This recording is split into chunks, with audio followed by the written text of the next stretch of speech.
My best friend's boyfriend called me a fat beach, so I kissed him. My best friend got into a toxic relationship, so I cut her off. Me and Sarah had been best friends since senior year. She was my ride or die. When my dad got sick, she showed up to the hospital with snacks, a blanket, and a charger I didn't even realize I needed. And we literally had a shared Pinterest board titled Our Future Life, full of travel plans, matching tattoos, and apartment decor. There was just one thing about her. She was always the naive type, the type to blindly go through life with a huge heart. She once lent a guy $300 after 3 dates because he swore his account was frozen. So I was always grateful to be in her life, because I thought I could be the one to protect her from people who'd take advantage of her.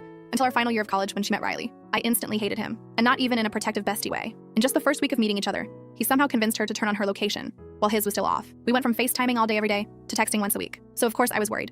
I did everything I could to see her, and when we hung out, I tried to tell her she was being controlled, that he was isolating her. No, he just showed me everyone's true colors, is what she'd always say. Well, some of her friends were actually pretty crappy, so if she cut them off and it ended there, I'd be happy. But no, he forced her to not only cut off her therapist, but also to go no contact with her family and guidance counselor too. She wasn't even allowed to email her male professors about anything, school-related or otherwise, and I knew I had to do everything I could to make sure I wasn't next to be booted from her life. So I offered for them both to come over for dinner. My plan was to be super accommodating to Riley, and to make sure he approved me, so that Sarah wouldn't be forced to cut me off. I did everything. Cooked his favorite meal.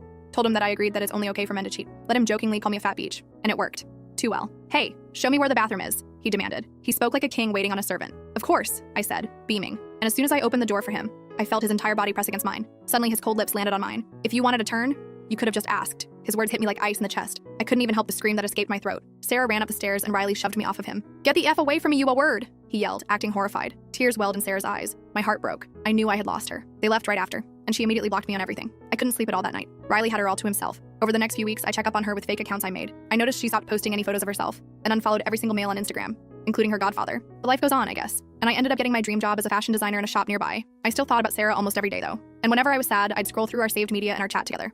It always made me laugh. I never saw her again, until a year later, that is. She came into my store and the first thing I noticed was her baby bump. My eyes widened because she was very pregnant. The second our eyes met, I could feel how tired hers were. Hey, Sarah! My voice couldn't hide my joy. She didn't say anything, just put a white dress down on the table in front of me. A crease formed between my eyes as I inspected the dress, and that's when I saw it. Blood marks. I figured it was just period blood, and had no idea why she had come to me. But then I looked up at her again. Tears rolled down her chin, one after the other. I looked at her a little closer, and noticed a bruise that looked like it had been covered up with concealer on her shoulder. I embarrassed him, she said, voice shaking. I just stayed silent, giving her room to continue. Turns out they had gone to one of his company events together. She wore the white maternity dress, and all his coworkers and their wives were calling her disgusting for flaunting her pregnancy in front of everyone. So he hit her, over and over. My stomach caved in. I rushed her into the staff room and grabbed her phone. Her password was still the same, so I turned off her location. I told her to wait until my shift was over, and I'd drive her to mine, for as long as she needed. She didn't respond, just gave a silent nod. But there was something she didn't know. In the year that we didn't talk, I had built up a lot of hate towards Riley. I had probably imagined 100 different ways of ruining his life, and now it was finally time to execute. The rest of the full story is on my channel and linked below.